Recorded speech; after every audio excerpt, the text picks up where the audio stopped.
Welcome to Sai शिक्षा संस्थान। आज के क्लास हम लोग बेसिक ऑफ ट्रिग्नोमेट्री से शुरू करते हैं।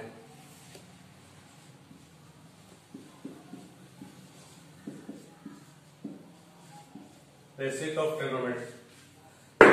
ट्रिग्नोमेट्री में हम लोग स्टार्ट करते हैं कि सारा sine theta, cos theta, tan theta, जितना भी उसके एंगल्स कैसे कैसे चेंज होते हैं, क्या होता है उसका मान, हम लोग आज सीखेंगे। एकदम A to Z सीखेंगे कि स्टार्ट ट्रिग्नोमेट्री कैसे करते हैं और कहां तक जाते हैं। आइए हम लोग इसको कुछ फिगर से समझने की कोशिश करते हैं।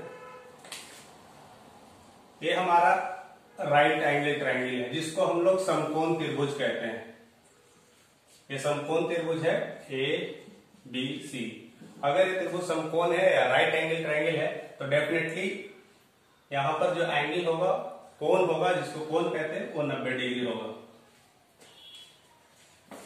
दूसरा कोण A होगा, दूसरा कोण A होगा, या एंगल A होगा। इसको एंगल को θ1 मानते हैं, इसको मानते हैं θ2।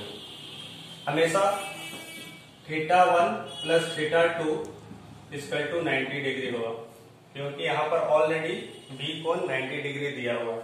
तो टोटल कोण अगर B 90 डिग्री दिया हुआ है तो टोटल जो ट्रायंगल में जो कोन्स होते हैं, कोण A प्लस कोण B प्लस कोण C इक्वल टू 180 डिग्री होता है। हमारे ट्रायंगल में कुल 180 डिग्री का ही एंगल होता है, इससे ज्यादा नहीं होता है। तो हमें अगर कहीं भी अगर ज्यादा दे तो हमें देखना है ना कहीं ट्रायंगल में कंफ्यूजन है। तो हम लोग सबसे पहले राइट एंगल्स ट्रायंगल्स में हम लोग कोशिश करते हैं कि ये चीज समझने का कि ये राइट एंगल ट्रायंगल्स में क्या क्या चीजें ध्यान देने वाली चीजें होती है। तो सबसे पहले राइट एंगल ट्रायंगल्स में ये जो लाइंस होती है इसको परपेंडिकुलर लाइन बोलते हैं। परपेंडिकुलर, इसको लंब भी कहते हैं हिंदी में, लंब इंग्लिश में परपेंडिकुलर कहते हैं। इसको बेस बोलते हैं, हिंदी में इसको आधार बोलते हैं, आधार। और जो थर्ड लाइंस है जो इसको AC नाम जानते हैं, इसको हाइपोटेनस कहते हैं। हिंदी में इसको कर्ण कहते हैं। तो एक कर्ण जो होता है और ये बेस, इसी पे पूरे ट्रिगोनोमेट्री का सारा कंसेप्ट सारा क्लियर हो जाएगा। आज के क्लास में सारा हम लोग इसी पे सब काम करते हैं और कैसे सारा कॉन्सेप्ट हम लोग क्लियर करते हैं। आइए हम लोग देखते हैं कैसे इसको सब आसानी से करते जाएंगे। तो हमारा ये हाइपोटेनस है। सबसे पहले हाइपोटेनस को हम लोग H से इंडिकेट करते हैं, बेस को B से इंडिकेट करते हैं और परपेंडिकुलर को P से करते हैं। तो हमारा हाइपोटेनस इक्वल टू होता है बेस का स्क्वायर प्लस परपेंडिकुलर का स्क्वायर का रूट होता है। या इसको कह सकते हैं हाइपोटेनस का जो स्क्वायर होता है बेस का स्क्वायर और परपेंडिकुलर का स्क्वायर, यानी जो कर्ण का स्क्वायर होता है वो लंब का स्क्वायर होता है और बेस का स्क्वायर होता है। तो हमें ये जानना है, ये आपको ऐसे भी पहले से पता होता है। इसको, इस थ्योरम को पाइथागोरस थ्योरम भी बोलते हैं।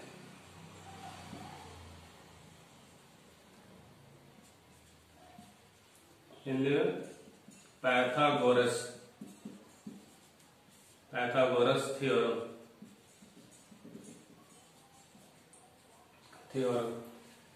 तो इस बेस पे हम लोग एंगल निकालने के लिए सीखेंगे। सबसे पहले ये कंसेप्ट हम लोग को जानना है, साइन थीटा इक्वल टू होता है लंब बटा कर्व, यानी परपेंडिकुलर अपॉन बेस। इसको P से लिख सकते हैं और H से लिख सकते हैं। कॉस थीटा होता है आधार अपॉन कर्ण होता है, यानी बेस इक्वल टू हाइपोटेनस होता है। टैन थीटा होता है परपेंडिकुलर मीन्स लंब बटा आधार होता है, इसको लिख सकते हैं P/B। अब इसका सारा कोरिलेशन हम लोग देखेंगे कि कैसे कैसे चेंज हो जाता है। दूसरी चीज है साइन थीटा, हमें ध्यान में रखना होता है। साइन थीटा का अपोजिट होता है कॉसेक थीटा, ये आपको याद रखना है। कॉस थीटा का अपोजिट होता है सेक थीटा होता है और टैन का अपोजिट होता है कॉट थीटा। तो हमारा टोटल कंसंट्रेशन होगा केवल इससे। अगर आप इस को माइंड में हमेशा रखते हैं तो बाकी का एक तीन जो है ट्रिग्नोमेट्री का जो अलग फॉर्मेट है वो आप आसानी से निकाल सकते हैं, क्योंकि ये इसका अपोजिट होता है। इसमें और कुछ भी ध्यान नहीं रखना है। अगर साइन थीटा p/h है तो कॉसेक थीटा क्या होना चाहिए, इसका अपोजिट करेंगे तो h/p। इसको हम इधर लिख सकते हैं, ऐसे लिख सकते हैं, इधर आप लिख सकते हैं, इधर लिख सकते हैं। सेक थीटा कॉस का अपोजिट है तो यहाँ पर b/h है तो हमारा h/p हो जाएगा, इसका उल्टा। इसी तरह से tan theta equal to p/h है तो हमारा cot थीटा बराबर हो जाएगा b/p। कुछ भी नहीं करना है, जस्ट इसका अपोजिट। तो आज के हम लोग क्लास में सारा जो 6 टर्मिनोलॉजी है इसको डील करेंगे, यानी अगर आप 3 समझ गए तो बाकी 3 इसका जस्ट अपोजिट है। तो हम इसको इस डायग्राम के अकॉर्डिंग ट्रायंगल के अकॉर्डिंग देखते हैं कि ये कैसे काम करता है। तो देखते हैं कि ट्रिग्नोमेट्री का सारा कंसेप्ट कैसे क्लियर होता है। ये जो हमारा राइट एंगल जो ट्रायंगल्स हैं AABC 90 डिग्री है, तो क्वेश्चंस में हमेशा अलग अलग एंगल्स होता है, हमेशा थीटा हमेशा वेरी करता रहता है। हमने जो इससे पहले जो लिया था यहाँ पर θ1 था और θ2 था। तो अगर ऐसा पूछता है साइन थीटा, अगर स्टार्टिंग में अगर नहीं दिया हो, अगर कुछ भी नहीं दिया हो, ऐसा एंगल्स अगर नहीं दिया हो, तो हम सपोज करते हैं हमारा ये थीटा है। अगर थीटा है तो यहां से अगर साइन थीटा निकालना हो तो हम लोग क्या करेंगे, पहले हम लोग इससे पहले हम लोग देखा था कि sign theta equal to p/h होता है। तो अगर साइन थीटा हमारा एंगल्स यहाँ पर थीटा से दिया हुआ है, जो एंगल जो थीटा दिया हुआ जो कोण है उसके जो सामने जो लाइन्स होते हैं वही हमारा परपेंडिकुलर होता है, वही हमारा लंब होता है। तो इसके हिसाब से हमारा क्या होगा, AB हमारा लंब हो जाएगा और कर्ण हो जाएगा AC। जो बड़ा वाला लाइन है जो कर्ण उसको बोलते हैं। तो इसको हम लोग क्या लिख सकते हैं, AB/AC लिख सकते हैं। अगर AB का वैल्यू अगर कुछ दिया हो, जैसे ये 3 है, ये 4 है, ये 5 है, तो हमारा आंसर हो जाएगा sine theta equal to 3/5। Same उसी तरह से अगर निकालना है cos theta equal to b/h, तो हमारा बेस जो होता है थीटा के जस्ट जो लाइंस जो जाती है उसको बेस कहते हैं। तो बेस हो गया हमारा BC, तो हम लोग यहां से लिखेंगे BC/AC।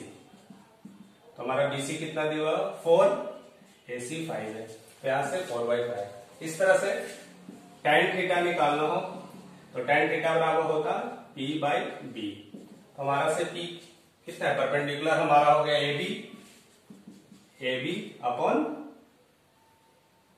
AB/BC यानी 3/4।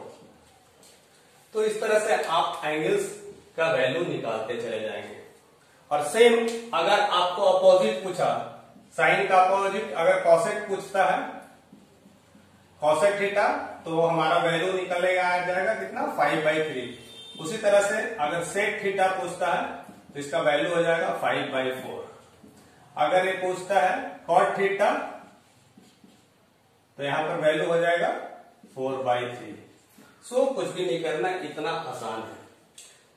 आइए हम लोग दूसरी केस देखते हैं, उस तरह को हम लोग कैसे निकालेंगे। दूसरे केस में अगर हमारा एंगल चेंज हो जाए तो हमारा अगर हम एंगल चेंज करते हैं तो देखते हैं कि किस तरह से इसको निकाल सकते हैं। आइए हम लोग देखते हैं एंगल चेंज करने के बाद ये वैल्यू में क्या क्या चेंज होता है।